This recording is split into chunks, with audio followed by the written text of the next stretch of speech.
안녕하세요. 저는 짧았던 결혼 생활을 마치고 다시 싱글로 돌아온 20대 후반 여자입니다. 이제는 다 끝난 일이지만 그래도 시아버지의 말 같지 않은 장난 때문에 결국 이혼하게 된 사연을 적어볼까 합니다. 여대를 다니던 저는 아는 선배 언니의 소개로 지금의 남편을 만나게 되었습니다. 어려서부터 화기애애한 가족 사이에서 자란 저는 남편도 저희 친정아버지처럼 유머러스하고 재밌는 사람을 만나는 게 소원이었어요. 그리고 남편은 대학교 개그 동아리 출신이었기에 저는 첫 만남부터 남편에게 호감을 느꼈습니다. 남편 역시 참하고 단정한 저에게 첫눈에 반했다고 하더라고요. 그렇게 저희는 1년의 뜨거운 연애 끝에 결혼을 하게 되었습니다. 남편은 사형제 중 둘째였어요. 다른 삼형제는 모두 머리가 비상하여 해외에서 회사 생활을 하고 있었습니다. 반면에 남편은 공부에는 크게 관심이 없었대요. 그래서 어려서부터 다른 형제들하고 잘 어울리지 못했다고 하더라고요. 형제들이 떠난 이후로는 시부모님과 같이 살았고요. 그렇다 보니 남편과 시아버지는 늘 친구처럼 잘 어울리는 것 같더라고요. 그런데 그게 이런 식으로 부작용이 있을 줄은 정말 상상도 못했습니다. 남편의 프로포즈는 대부분의 여자들이 기대하는 것과는 좀 다른 식이었어요. 사실 저도 보통 여자들처럼 로맨틱한 프로포즈에 대한 환상이 있었죠. 장미꽃하고 풍선장식 같은 일반적인 그런 거 있잖아요. 그런데 남편은 어디서 이상한 걸 듣고 왔는지 말도 안 되는 상황을 꾸며놨더라고요. 하루는 제가 야근을 하고 집에 돌아오는 길이었어요. 제가 자취를 하고 있었는데 거기가 좀 골목길이라 밤에는 무섭거든요. 그래서 남편에게 전화를 걸며 촉각을 곤두세우고 걸어가고 있었어요. 그런데 그날따라 남편이 전화도 안 받는 거예요. 종종 걸음으로 발걸음을 재촉하는데 갑자기 골목에서 남자 2명이 나타나더군요. 정말 순간 난 죽었다는 생각밖에 안 들었어요. 그 남자 둘이 저한테 슬슬 다가오고 저는 다리에 힘이 풀려서 뛰려고 하는데 뛸 수가 없더라고요. 그 순간 남편이 어디선가 튀어나와서는 그 남자들에게 뭐하는 자식들이냐고 고함을 치더라고요. 그러자 그 남자들이 가자 이러면서 도망을 갔어요. 남편이 저를 구해준 것만 같아서 정말 고맙고 남편이 다시 보였죠. 그런데 결혼식 당일날 신부 대기실에 말쑥한 남자 2명이 들어오더니 저희가 노력한 보람이 있네요라며 킬킬거리더라고요. 알고 보니 남편이 저에게 남자다움을 보여준답시고 그 친구들에게 부탁해 한마디로 연극을 한 거였어요. 순간 그 이야기를 들으니 어이없기도 하고 짜증도 났지만 당장 식장에 입장해야 되는데 못 따질 만한 경황도 없었네요. 남편도 아기가 있어서 그런 장난을 친 건 아니었을 테니 도를 좀 지나친 우리만의 추억 정도로 간직하려고 했습니다. 그런데 결혼 생활이 계속되면서 이게 남편만의 문제가 아니라는 걸 알게 됐어요. 특히 시아버지께서는 정말 쳐도 되는 장난과 안 되는 장난에 구분이 없으세요. 일단 본인이 재밌다고 생각하시면 상대가 어떻게 생각하든 개의치 않고 시도하시거든요. 한 번은 시아버지께서 새 잠바를 하나 사고 싶다고 하셔서 제가 모시고 백화점에 간 날이었어요. 한 매장에 들어가서 이것저것 골라드리고 있는데 점원이 따님이신가 봐요 라고 묻더라고요. 그래서 제가 며느리예요라고 대답하려는데 시아버지께서 대뜸 내 둘째 마누라요. 이쁘지? 라며 제 허리를 끌어당기시더라고요. 제가 마른 체형이다 보니까 시아버지에게 쑥 끌려 당겨갔죠. 제가 당황해서 아버님 왜 이러시냐고 하자 우리 마누라가 쑥스러움을 많이 탄다며 낄낄 웃으시더군요. 당황한 점원에게 제가 며느리예요. 며느리라며 시아버지 팔을 뿌리쳤어요. 그러자 점원도 난처한 듯 웃으며 아버님이 장난기가 많으시네요. 이러는 거예요. 얼마나 창피하고 짜증이 나던지 집에 돌아와 남편에게 하소연을 했습니다. 하지만 이야기를 들은 남편은 시아버지가 얼마나 제가 예쁘면 그러겠냐면서 알았어. 당신은 내 거니까 우리 아빠한테 손대지 말라고 할게라며 장난처럼 받아넘기더라고요. 또 한 번은 이런 일도 있었습니다. 여느 날처럼 평범한 저녁이었는데 다급한 목소리로 시아버지께 전화를 받았습니다. 저희 남편이 갑자기 심장마비가 와서 쓰러졌다고요. 지금 어디 병원에 있으니까 얼른 오래요. 저는 이게 갑자기 무슨 말은 하늘에 날벼락인가 싶었어요. 집에서 신고 있던 실내화도 제대로 갈아 신지도 못하고 차키랑 핸드폰만 챙겨서 미친 듯이 병원으로 향했습니다. 병원 응급실에 도착해 남편을 찾는데 아무도 모르고 보이지도 않더라고요. 당장 주저앉을 것 같고 손발이 벌벌 떨리는데 갑자기 남편과 시아버지의 목소리가 어디선가 들려왔어요. 그러더니 시아버지가 남편에게 내가 이겼으니 5만 원 내놓으라고 하시더군요. 알고 보니까 제가 몇 분 만에 병원에 도착하는지를 놓고서 둘이 내기를 했더라고요. 제가 둘 다 미친 거 아니냐고 고래고래 소리를 지르니 뭐 이까짓 걸로 그렇게 예민하게 받아들이냐며 대충 미안하다고 장난이었으니까 너도 그만하라고 그러더라고요. 그러더니 시아버지가 저한테 5만 원 중 2만 원을 주며 아가 내 덕에 돈 벌었으니 개평 받아가라 하시면서 그 돈으로 나중에 커피라도 사 먹고 진정하라며 낄낄 웃더라고요. 진짜 해도 정도가 있지 이게 뭐 하는 거냐고 제가 남편하고 시아버지에게 계속해서 화를 냈지만 그 둘은 제가 화내는 것마저도 예상이라도 했다는 듯 웃기만 하더라고요.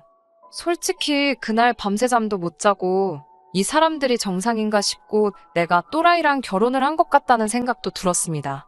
하지만 한편으로는 장난이 심하다는 이유로 이혼을 하는 게 좀 지나친 생각은 아닌가 싶기도 했고요.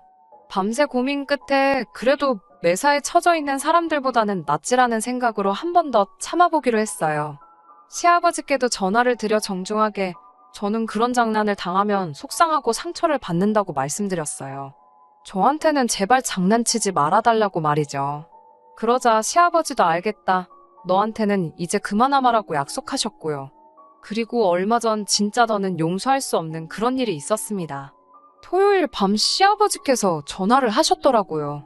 하시는 말씀이 요새 몸도 안 좋고 적적하다며 잠깐 얼굴 좀 비추고 가라고 하시더라고요. 그래서 일요일 아침 일찍 시댁으로 향했어요.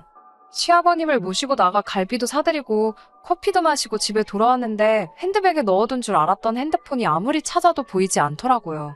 카페에 두고 온 것 같아 전화를 했지만 카페에는 제 핸드폰이 없다고 하고 답답했어요. 그래서 제가 아무래도 안 되겠다고 식당이랑 카페에 가서 제가 한번 찾아보고 와야겠다고 하니까 남편이 자기가 다녀오겠다고 저는 집에 있으라고 하더군요. 그리고 그날 저녁이었어요. 슬슬 잘 준비를 하려고 하는데 아파트 복도에서 시끄러운 발걸음 소리가 들리더니 누가 우리 집 현관문을 부서지게 두들기며 제 이름을 부르더라고요. 저희 친정 부모님이셨어요. 제가 깜짝 놀라 이 시간에 여길 왜 왔냐고 물었죠. 참고로 저희 친정은 저희 집에서 2시간 넘는 거리에 있어요. 친정 어머니는 저를 보더니 왈칵 끌어안고는 다행이라며 엉엉 우시더라고요. 저희 친정 아버지는 전에 본 적 없는 무서운 얼굴로 김서방 이 자식 죽여버린다고 그러시고요. 도대체 무슨 영문인지 알 수가 없어서 무슨 일이냐고 얘기를 제대로 해달라고 했어요. 친정 부모님께 들은 이야기는 충격 그 자체였습니다. 제 핸드폰으로 전화가 와서 받았더니 저희 남편이더래요. 그러더니 제가 교통사고로 크게 다쳐서 응급실에 있다고 했다는 거예요.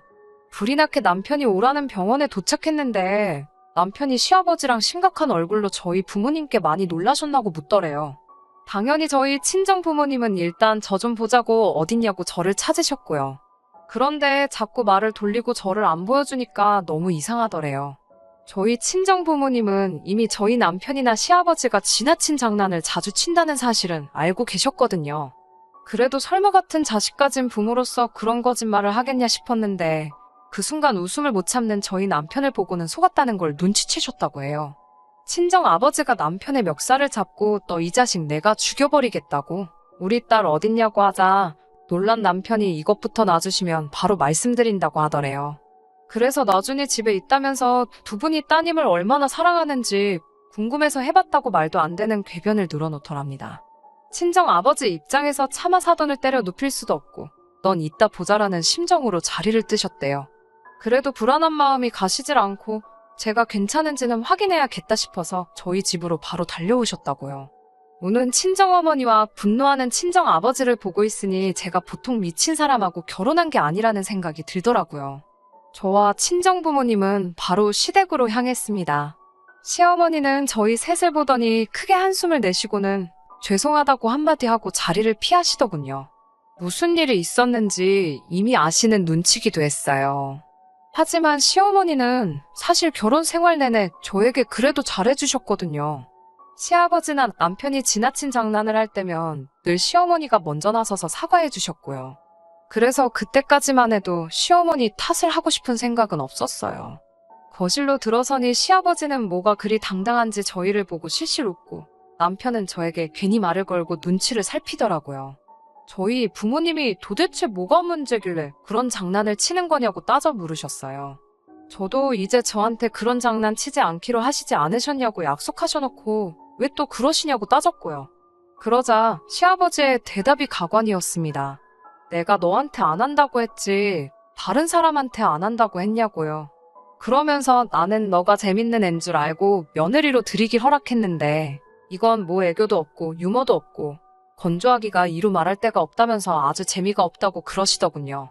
결국 듣다 못한 저희 친정아버지가 시아버지의 얼굴을 주먹으로 때렸어요. 참고로 저희 친정아버지는 취미가 권투십니다. 시아버지는 턱을 부여잡고 쓰러져서는 나중내를 연발하더라고요. 저희 아버지가 한 대 더 치려고 하자 시어머니가 나타나 그래도 남편이라고 시아버지를 감싸더니 장애가 있다고 이해 좀 해달라 소리를 치는 거예요. 저는 처음 듣는 소리라 무슨 말씀이냐고 하니 하도 거짓말을 많이 해서 정신과에 데려간 적이 있다고 합니다. 무슨 연극성 장애인지 뭔지 그렇게 사람들 관심 끄는 걸 좋아해서 그런 거라고 하더래요.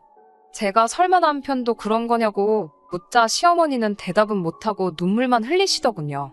그러면서 옆에서 잘 챙겨주고 받아주면 얼마든지 괜찮아질 수 있다면서 제발 잘 부탁한다고 하시는 거예요. 저희 친정 부모님은 장애고 나발이고 더는 이런 집구석하고 사돈 못 맺는다고 애들 이혼시킨다고 고함을 치셨어요. 그러면서 저한테도 마음 독하게 먹으라고 하셨고요. 남편과 좋은 추억도 많기에 이혼을 결심하기가 쉽지는 않았지만 어쩔 수 없이 남편에게 헤어짐을 고했습니다. 저와 헤어지고 일단 치료부터 받으라고요. 남편은 자기가 어떻게 돼도 상관없는 거냐고 저에게 묻더군요. 하지만 저는 남편에게 아무 일도 없을 거라는 확신이 있었기에 이혼하고 말았습니다. 남편 동아리 동기들에게 들으니 남편과 시아버지는 결국 나란히 병원에 입원해 치료를 받기 시작했다고 해요. 결정적인 이유는 또 한 번 말도 안 되는 장난을 쳐서 시어머니가 결국 정신적 충격으로 쓰러지셨거든요. 미국에 살던 남편의 형제들이 한국에 들어와 두 사람을 입원시키는데 동의했다고 합니다. 제발 그 둘이 잘 치료받아서 다른 사람들과 진심을 나누고 행복하게 살 수 있으면 좋겠네요.